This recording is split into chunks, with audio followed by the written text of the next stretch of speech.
আসসালামু আলাইকুম সুপ্রিয় দর্শক, শুরুতেই জানিয়ে দেব সংবাদ শিরোনাম। শুরুতেই জানিয়ে দেব, কোথাও চাঁদাবাজি বন্ধ হয়নি, কেবলমাত্র হাতবদল, বলেছেন আবু হানিফ। এরপর জানিয়ে দেব, স্বেচ্ছায় গ্রেপ্তার হওয়ার ঘোষণা জামায়াতে আমির।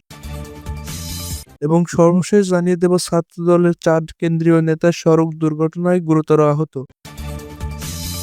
এতক্ষণ শুনছিলেন সংবাদ শিরোনাম, তবে তার আগে সর্বশেষ আপডেট সংবাদ পেতে আমাদের চ্যানেলটি সাবস্ক্রাইব করুন। এবারে বিস্তারিত।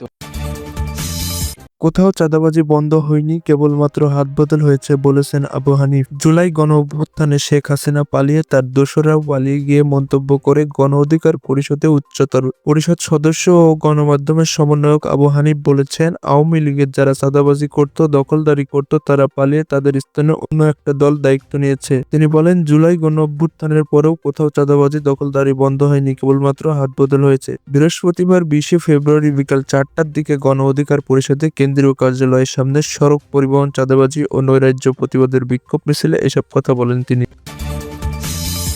গ্রেপ্তার হওয়া ঘোষণা দিয়েছেন বাংলাদেশ জামায়াতে ইসলামীর আমির ডাক্তার শফিকুল ইসলাম। বৃহস্পতিবার 20 ফেব্রুয়ারি বিকেল 5টার দিকে নিজের ভেরিফাইড ফেসবুক পেজে এক পোস্টে তিনি এ ঘোষণা দেন। ফেসবুক পোস্টে তিনি বলেন, আমরা নিশ্চয়ই লক্ষ্য করেছেন ফ্যাসিলিটিতে নিষ্ঠুর জুলুমের শিকার মজলুম জননেতা এটিএম আজহারুল ইসলাম সাহেব এখনো বন্দী রয়েছেন। একে একে সব জাতীয় নেতা মুক্তি পেলেও তিনি বৈষম্য জুলুমের শিকার হয়ে বন্দী জীবনের কঠিন বোঝা বহন করে চলেছেন। তিনি আরও লেখেন, আজহারুল ইসলাম কারাগারে রেখে বাইরের অবস্থান করা আমার পক্ষে আর একেবারেই সম্ভব নয়।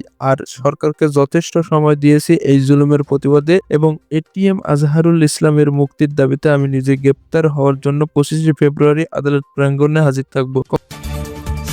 কক্সবাজার থেকে সাংগঠনিক কাজ শেষ করে ঢাকা ফেরার পথে মিশারিয়া সড়কের দুর্ঘটনা ছাত্রদলের কেন্দ্রীয় 4 নেতা আহত হন। এদের মধ্যে 3 জন গুরুতর আহত হন। বুধবার 19 ফেব্রুয়ারি দুর্ঘটনাটি ঘটে।